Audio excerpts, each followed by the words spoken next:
Hey, everybody. Adam Jackson back here for another episode. I'm a tech CEO and an active investor in the technology space. I'm making these podcasts every week to try to share what I've learned from the front lines of operating and investing with other tech executives, founders, investors, and people who work in tech companies. So thanks for tuning in. This week's episode is called No Desks to Hide Under. There's a lot of change going on in the world around hiring, AI taking jobs. I firmly believe we're in the midst of a paradigm shift here of how people work. I still believe AI is going to create more jobs than it takes away, but hiring managers, entrepreneurs, C-levels, and candidates, knowledge workers themselves need to make some changes, I think, in the near term. So I've hired over 1,000 people in my career over the last 16, 17 years.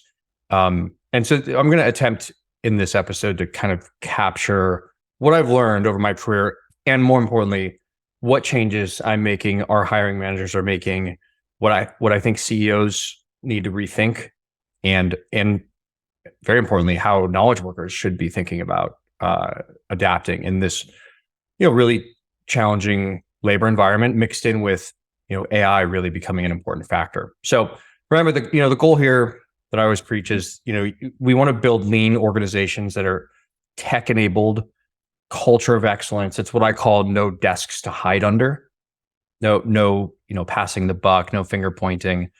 And when this goes wrong, I think it's rarely the worker's fault, the knowledge worker's fault. It's the organization's fault, tracking, management, et cetera. So I'm going to do a real honest breakdown here, kind of soup to nuts of mistakes I've made, mistakes I've seen, and things we're actively doing right now. So this week I'm going to talk about how this applies to tech, because I work in tech and I invest in tech. Next week, I'm actually going to cover how these principles I think can apply more broadly to any knowledge work, creative workers. We'll talk about the television writers, the actor writers guild that's on strike right now, and how a lot of this could apply to them. So as a reminder, really appreciate if you could subscribe to the channel, write us a review, share with a friend. That's kind of the way we push this message through the benevolent algorithm that runs all of our lives on YouTube and Spotify. So thanks for that. Okay, so first of all, we'll start with kind of the current paradigm. So right now, founders and C-level executives identify jobs to be done and then throw bodies at them, right? And kind of hope for the best. And a lot of times this isn't well thought out. Management ends up blaming people they hire for underperformance, which can be the case, right? People can and do underperform, but just as often, if not more frequently, I see, goals haven't been set properly.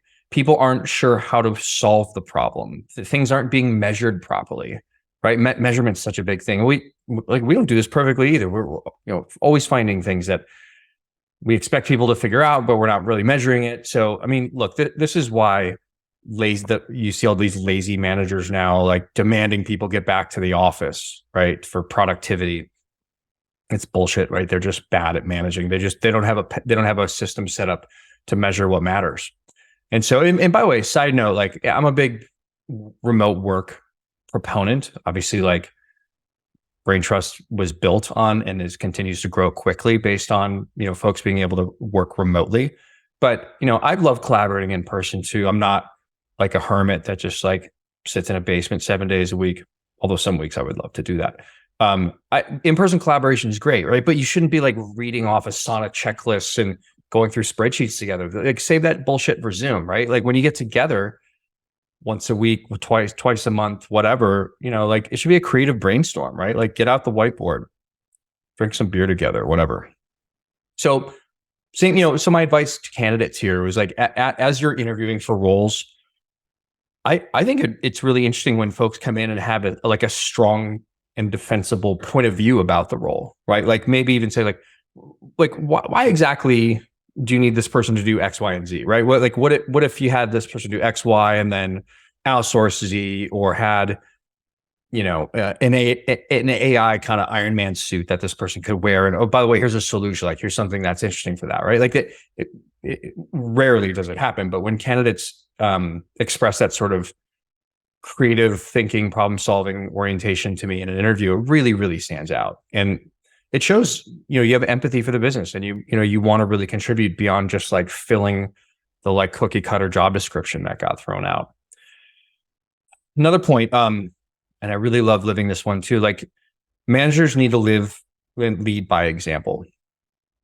Like instead of just ordering stuff from the top and moving on, like get in there and do stuff, right? This is actually one of the more fun parts of my job is, right now we're going across the organization and seeing which processes can be automated away. Where should we be using ChatGPT? So I spend hours and hours and hours every week, like, figuring out prompts with ChatGPT that can make our team more efficient and sharing with individuals or trying out new software solutions myself, or, get in there and, even like write some code against your own APIs, things like that, just show that you care enough to use the product, or in our case, like all of our roles we hire, we put on Braintrust first, right? So we're constantly using our own product, right? I mean, that goes a long way. So, again, the goal here is to, create companies and organizations that utilize human creativity and create and build a system around that, right? And then once you have that, it never ends, right? Like you keep raising the bar because you're measuring properly and allowing your superstars to grow in their career. And then systematically churning out the underperformers. Of course, there will be underperformers, right? But you'll be able to easily point to measurements like, hey, you should be able to do X, Y, and Z to hit these KPIs. And then with vigilance, continue to outsource or automate things that just aren't a good use for human time. So it's a never-ending process, and no one's perfect. We spend a lot of time at this in the Braintrust network. Next topic would be hiring and firing quickly. So look, both of these processes, hiring and firing, are immensely time consuming and energy consuming and expensive and no fun, and no one likes to do it. And so, the first principle here is make managers vigorously defend each new hire they're requesting. Can a SaaS solution do this? Can it be automated? Do we need someone in California doing this, or can it be done in a less expensive part of the world? And then if you do finally get to a rack, great. But hiring slow is bullshit. That's a bullshit concept. First, make a really crisp job description, no ambiguity, very specific roles and duties. And part of the application process should be folks submitting a test project, and that it should not be a hypothetical test project. I can't believe when I see these roles that are like, imagine this and this, and then create, like, no, we're not running a hypothetical company. Build a real test case that may even be, something you ship or include. And if it is, maybe consider paying them for that test work too, right? Only the ones that are good, obviously. But, if it's something that's going to involve more than, an hour or two, it's not unrealistic to like pay, several people, for their work and time if it's something that can actually be implemented. So, I'll give you some examples from Braintrust. So the whole business is built on this token-based referral engine, and it's gotten better and better and better, but we need to take it to the next level. So we're looking for a new engineering team that can plug into the existing network. I mean, it's a decentralized network, so you need new teams to come in and spin things up and not be dependent on the core team. And it needs to be improved in some very specific ways, meaning like we just want to see several KPIs get much better. And so, you can post that on a job board like Braintrust, say exactly how you want it improved, and it's almost like a bounty at that point, right? But we're looking for like a team to contribute in an ongoing way. And then on the other side of this is cultural fit. So, I have an example from today. I was interviewing a VP engineering candidate for a company I'm on the board of, I'm an investor in. And, I laid out explicitly what, this organization needs from this role in very specific language, like, hey, there are some things, we need cleaned up here, and some real big inefficiencies that need to be fixed. And here's some specifics about, the challenge. And then you watch the person react. Right. And if there's like, any hesitation around like deflecting or whatever, like, it's probably not going to be a good role. Right. I mean, if people are making excuses as to why they can't do something in the interview, I always say like they're looking for a desk to hide under. Right. And, startup land, there should be no desks to hide under. There's plenty of desks in the world to hide under. I mean, look at Microsoft, IBM, like amazing organizations that, run virtual monopolies and have tens of thousands of desks to hide under. So recommend that they go there. And then finally, the biggest, absolute biggest win you could get here on the hiring side is finding a small team that has worked well together and like are loyal to each other and respect and trust each other, and try to get all of them. Right. I mean, it's almost like an acqui-hire, but you can usually do it for free. I mean, we had, and they don't always come at one time. Right. But a great example, our general manager had a product here, Aletta, came from Nextdoor, and then she got comfortable with Braintrust and like has been an incredible contributor. And then she started, one after one after one another, bringing some of her amazing product managers over. And now they have this incredible squad of people who've worked together before, trust each other, and ship just amazing product. And that was just such a huge win for the Braintrust network. Okay, then, on to, the sucky side of this is, firing quickly. And look, this part's really important, and you have to be fair and be humane and be just about this. A couple guardrails to set up here. Like it's on the manager to set expectations, onboard quickly, create a structure that you'll know within 30 days whether this person's going to work out or not, right? Like make sure their onboarding is like 2 days max. Make sure they're shipping or selling or whatever within their first week. I think that's really important. Don't bend over backwards to help them or put your thumb on the scale to make sure they're successful. Like don't do anything in the first 30 days you don't want to do for the rest of your managing career for this person, right? Like don't cheat to make them successful, right? You're just delaying the inevitable. And look, this is really important here. I know it's hard if someone doesn't work out, now you got to start over from scratch. That sucks. That's slowing the business down. But if you settle for mediocrity in this phase of hiring, you're basically signaling to your high performers that you've lowered the bar and you don't really give a shit about quality. And maybe they should think about going and finding another job, right? I've seen this so many times. And when you do need to move on from someone, do it quickly, humanely, factually, with compassion. Or these are human beings. Most of them are not like spitefully, creating her, maliciously trying to injure you. Don't take it personally. I'll give you an example. Like late last year, I had to fire basically an entire product team because they weren't the right fit culturally. They weren't performing. They weren't bad people, right? They meant well. It just wasn't a good fit. And look, I'm a product person, right? So product people, trying to pull the wool over my eyes, it's just not going to work. And so, we decided to let the whole team go at once, and it created a little bit of instability, kind of freaked people out. It was the right thing to do. It sent a strong signal that like we're maintaining a high quality bar here. All of us need to hold ourselves accountable and each other. And overnight, like you could feel the tempo pick back up.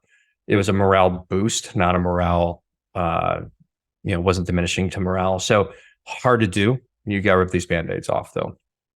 So a little bit of Q&A I've gathered on this topic, and this is a thorny topic and can be controversial. And I love talking about it. I love sharing the mistakes I've made and anything else. So, DM me on Twitter at AdamJacksonSF. Here's a few questions I got kind of in preparation for this. So, one of them's, how do we know we have everything sufficiently covered before letting people go? So this is like, I just advised one of my portfolio companies about this a couple months ago. They had to do the same thing. They had to, let a bunch of people go. I don't know if it was a layoff or performance or both or whatever, but, this is a hard one, right? It's like, when do you know you're ready to pull the trigger? And because you don't want things to fall through the cracks, right? But for chronic underperformers, like you're not going to notice them gone, right? Like if anything, it's just better when they're gone so they can get out of the way and stop tying everybody up in meetings and email threads. And yeah, I mean, things might fall through the cracks, but like it's not the end of the world, right? I mean, there's like security and hosting and stuff like that, like technical things that you really need to have well documented and buttoned up. But most roles, like they, really aren't they just aren't that critical. And the sooner you get rid of the underperformers, the better. So you won't know. Things will fall through the cracks. Have people watching closely, right? But it's rarely as bad as you think it's going to be when you rip that Band-Aid off. Another one, what's the best advice I've ever been given on this topic? I got lucky. A very early mentor of mine, she's had to be like 2005 or something. I was, my little tiny startup got acquired by another startup that we eventually sold to Intuit. And before our sale to Intuit, this person was kind of coaching me through, how to let people go and when to let people go. And this is a long time ago, but he told me, I'll never forget. He said, look, I've never fired someone and said, boy, I wish I'd waited to fire that person. Right. And that really resonated with me. And it's true. You'll never like let someone who's not a fit go and then say, man, boy, I really should have waited 3 more months before letting them go. Right. So anyway, great thorny topic. Next week, I'm going to talk about some of my thoughts on how the Writers Guild, how other creative workers, who have unionized, who are maybe not tech workers, like should think about these principles. And, I'm all for workers' rights, and like talent at the end of the day is the oil that runs the economy. But we're in a really dynamically changing talent landscape here. And obviously I believe in the power of human creativity, human talent. That's the whole point of Braintrust, right? Is to allow talent to keep more of the value they create and own and control the network where they get work. So, I strongly believe in this, but, I think unions are anachronistic, and, so I'll share some thoughts next week on that. Thanks for tuning in.